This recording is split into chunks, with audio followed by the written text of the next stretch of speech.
ভারতের সাথে বর্তমান সরকার এই শেখ হাসিনাকে ভারতে রেখে কিভাবে কূটনীতিক সম্পর্ক চালু করে।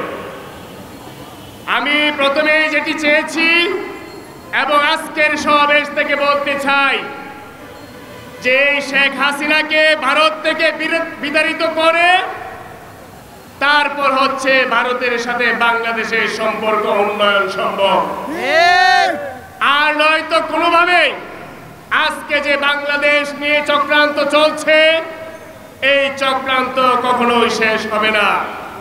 আমাদেরকে মনে রাখতে হবে ফেলানীর রক্তের উপর, আবরারের রক্তের উপর এবং সীমান্তে প্রায় 2000 ভারতীয় বাহিনী কর্তৃক নিহত বাঙালির রক্তের উপর আজকে আমরা দাঁড়িয়ে আছি।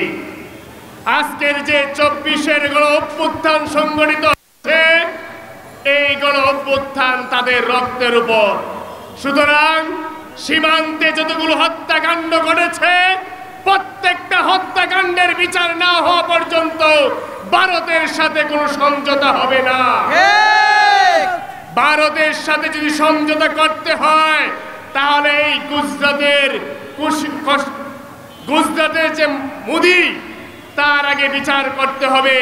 সেখানে যে মুসলিম নিধন চলছে ভারতীয় মিডিয়া যেভাবে অপপ্রচার চালাচ্ছে সেটি আমরা স্পষ্টতই দেখতে পাচ্ছি।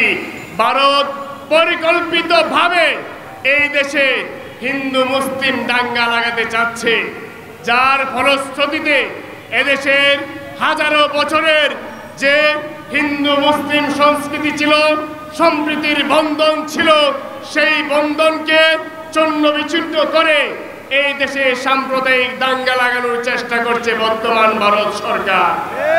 সেটি এই বাংলাদেশের জনগণ কখনোই হতে দিবে না।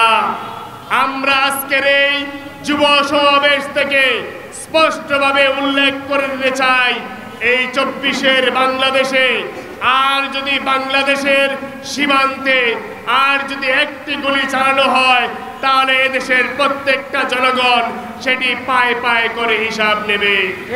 সীমান্তের হত্যা চিরতরে বন্ধ করতে হবে। ভারতের সাথে নতুন করে যদি কোনো সম্পর্ক হয় সেটি ভারত থেকে সেই হাসিনাকে বিতাড়িত করার পর নতুন করে বাংলাদেশের সাথে ভারতের সম্পর্ক হবে। পরস্পরের দেশের সাথে পারস্পরিক যে সম্পর্ক হয় সেই সম্পর্ক হবে। সেই সম্পর্ক কখনো স্বামী স্ত্রীর সম্পর্ক হবে না। আজকের সমাবেশ থেকে শুধু এইটুকু বলতে চাই, আপনার বাদের রক্তের সাথে বেঈমানি করা যাবে না, ফেলানীর রক্তের সাথে বেঈমানি করা যাবে না। সীমান্তে 2000 যে শহীদ বাঙালি তাদের রক্তের সাথে বেঈমানি করে কোনো সম্পর্ক স্থাপন করা যাবে না। ধন্যবাদ সবাইকে। আর্মি, বাংলাদেশের বিমান বাহিনী, নৌবাহিনী, সেই 71 সালের 72 সালের নৌবাহিনী বা বিমান বাহিনী